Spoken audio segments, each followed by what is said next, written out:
The Secret Garden by Frances Hodgson Burnett. Chapter 2. Mistress Mary Quite Contrary. Mary had liked to look at her mother from a distance, and she had thought her very pretty, but as she knew very little of her, she could scarcely have been expected to love her or to miss her very much when she was gone. She did not miss her at all, in fact, and as she was a self-absorbed child, she gave her entire thought to herself, as she had always done. If she had been older, she would no doubt have been very anxious at being left alone in the world, but she was very young, and as she had always been taken care of, she supposed she always would be. What she thought was that she would like to know if she was going to nice people, who would be polite to her and give her her own way, as her ayah and the other native servants had done. She knew that she was not going to stay at the English clergyman's house, where she was taken at first. She did not want to stay. The English clergyman was poor, and he had 5 children nearly all the same age, and they wore shabby clothes and were always quarrelling and snatching toys from each other. Mary hated their untidy bungalow and was so disagreeable to them that after the first day or two nobody would play with her. By the second day they had given her a nickname which made her furious. It was Basil who thought of it first. Basil was a little boy with impudent blue eyes and a turned-up nose, and Mary hated him. She was playing by herself under a tree, just as she had been playing the day the cholera broke out. She was making heaps of earth and paths for a garden, and Basil came and stood near to watch her. Presently he got rather interested, and suddenly made a suggestion. "Why don't you put a heap of stones there, and pretend it is a rockery?" he said. "There, in the middle." And he leaned over her to point. "Go away!" cried Mary. "I don't want boys. Go away!" For a moment Basil looked angry, and then he began to tease. He was always teasing his sisters. He danced round and round her, and made faces, and sang and laughed. "Mistress Mary quite contrary, how does your garden grow? With silver bells and cockle shells, and marigolds all in a row." He sang it until the other children heard and laughed too, and the crosser Mary got, the more they sang, "Mistress Mary quite contrary," and after that, as long as she stayed with them, they called her Mistress Mary quite contrary, when they spoke of her to each other, and often when they spoke to her. "You are going to be sent home," Basil said to her at the end of the week, "and we're glad of it."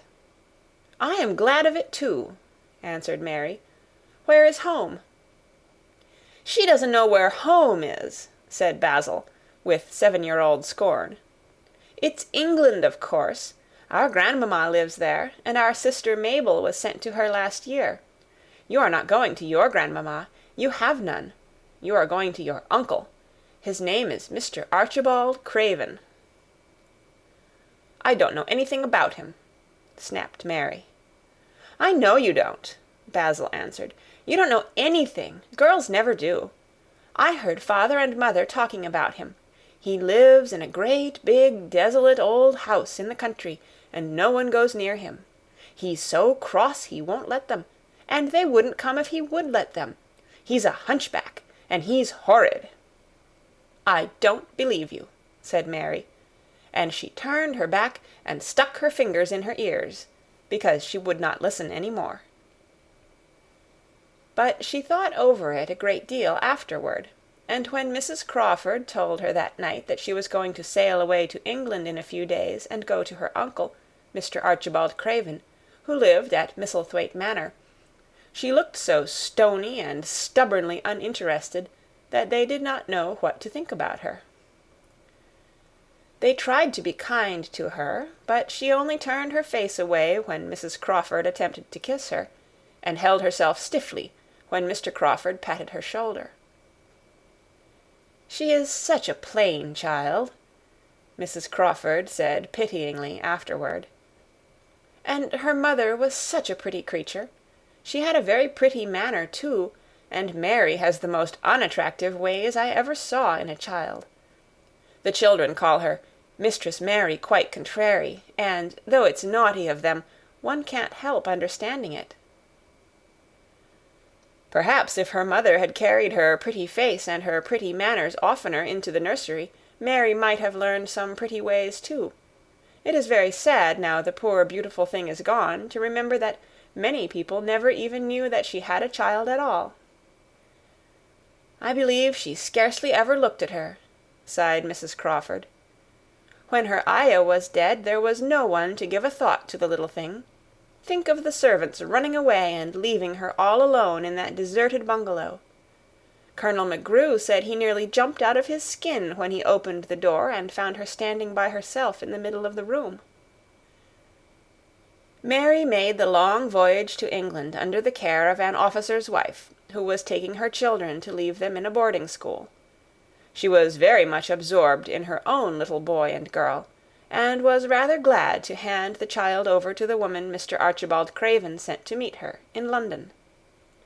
The woman was his housekeeper at Misselthwaite Manor, and her name was Mrs. Medlock. She was a stout woman with very red cheeks and sharp black eyes. She wore a very purple dress, a black silk mantle with jet fringe on it, and a black bonnet with purple velvet flowers which stuck up and trembled when she moved her head. Mary did not like her at all, but as she very seldom liked people, there was nothing remarkable in that. Besides which, it was very evident Mrs. Medlock did not think much of her. "My word, she's a plain little piece of goods," she said, "and we'd heard that her mother was a beauty. She hasn't handed much of it down, has she, ma'am?" "Perhaps she will improve as she grows older," the officer's wife said good-naturedly. "If she were not so sallow and had a nicer expression, her features are rather good. Children alter so much." "She'll have to alter a good deal," answered Mrs. Medlock, "and there's nothing likely to improve children at Misselthwaite, if you ask me." They thought Mary was not listening, because she was standing a little apart from them at the window of the private hotel they had gone to. She was watching the passing buses and cabs and people, but she heard quite well, and was made very curious about her uncle and the place he lived in. What sort of a place was it, and what would he be like? What was a hunchback? She had never seen one. Perhaps there were none in India. Since she had been living in other people's houses, and had had no ayah, she had begun to feel lonely, and to think queer thoughts which were new to her.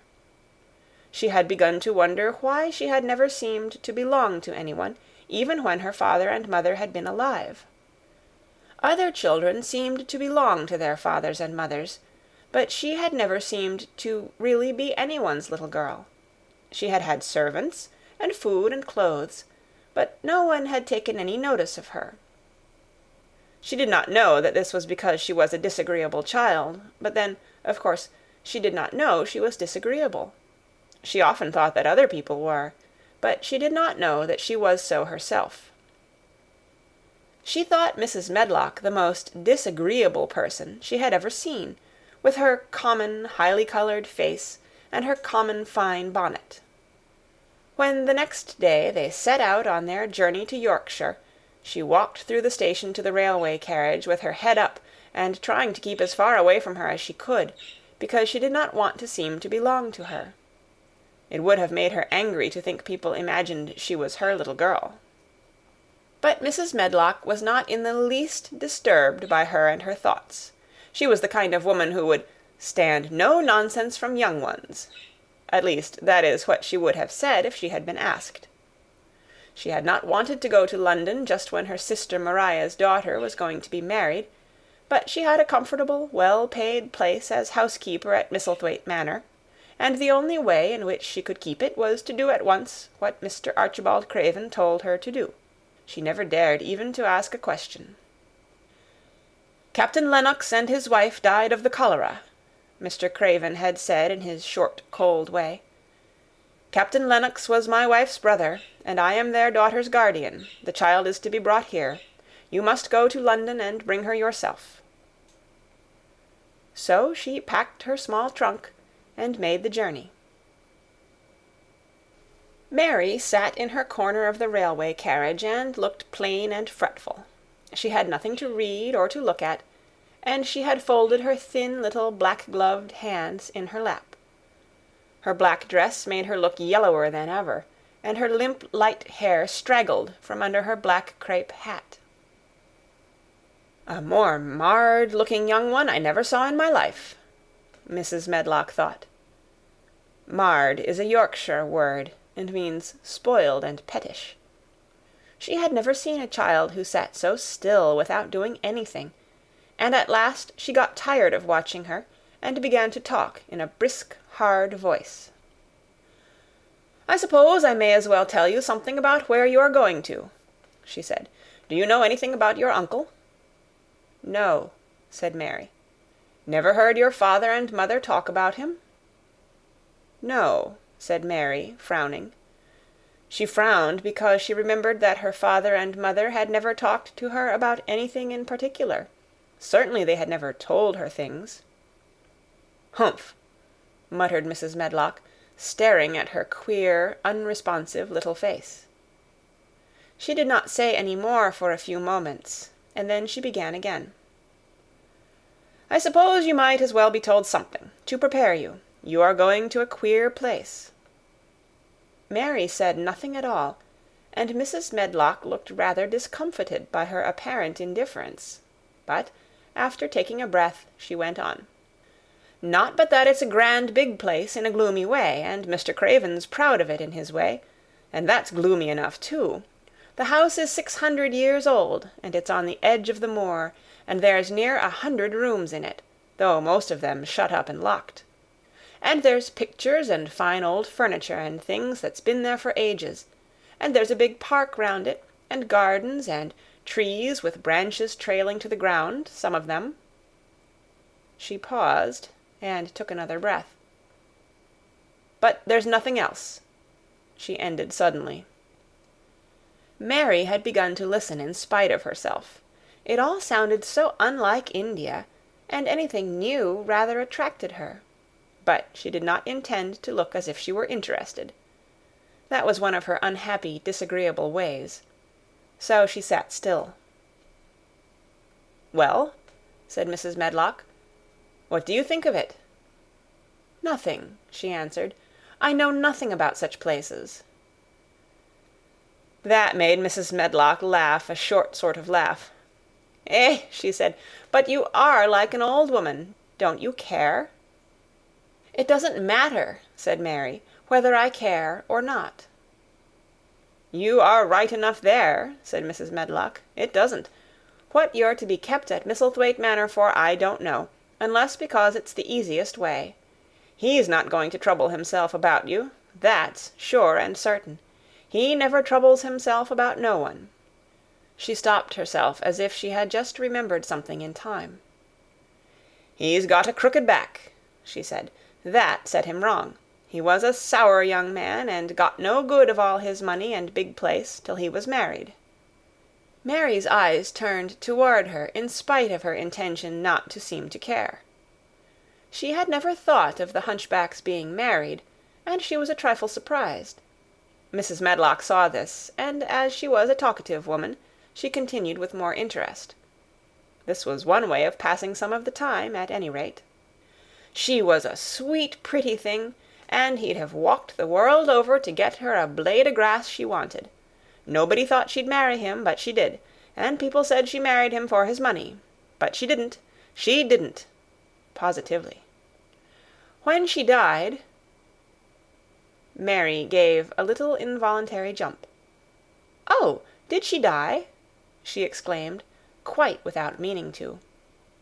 She had just remembered a French fairy story she had once read called Riquet à la Houppe.